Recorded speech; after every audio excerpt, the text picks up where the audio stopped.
Hi friends, welcome to my channel. అందరూ ఎలా ఉన్నారు? బాగున్నారా? నేనైతే చాలా చాలా బాగున్నానండి. మరి మనకి ఫస్ట్ వీడియోలో అయితే అంటే పార్ట్ 1లో చికెన్ ఫ్రై పీస్ బిర్యానీ కోసం అని చెప్పి నేను ఫ్రై అయితే రెడీ చేసి పక్కన పెట్టేశాను కదండి. మరి బిర్యానీ కూడా స్టార్ట్ చేసేసాను. ముందుగా కడాయి పెట్టేసుకొని నెయ్యి అయితే వేసుకుంటున్నానండి. నెయ్యి ఇష్టమున్న వాళ్ళు నెయ్యి వేసుకోండి. డైట్ చేసేవాళ్ళు నెయ్యి కొద్దిగా తినలేని వాళ్ళు ఉంటే కనుక ఆయిల్ వేసుకోండి.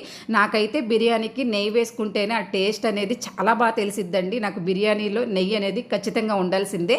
మరి నేనైతే నెయ్యి అనేది కొద్దిగా క్వాంటిటీ ఎక్కువగానే వేసుకుంటాను. తర్వాత వచ్చేసి బిర్యానీ దినుసులు వేసుకున్నానండి. తర్వాత వచ్చేసి ఆనియన్స్, పచ్చిమిర్చి, ఆ తర్వాత జీడిపప్పు అండి. నాకు ఈ రైస్కి తర్వాత ఫ్రై పీస్ బిర్యానీకి వచ్చేసి ఈ రైస్లో జీడిపప్పు లేకపోతే అస్సలు తినలేమండి. ఆ జీడిపప్పు వేసుకున్న తర్వాత ఈ రైస్ టేస్ట్ అనేది చాలా చాలా బాగుండిద్ది. జీడిపప్పు ఈ రైస్తో మంచిగా చికెన్ ఫ్రై తింటే ఉంటుందండి, చాలా బాగుండిద్ది.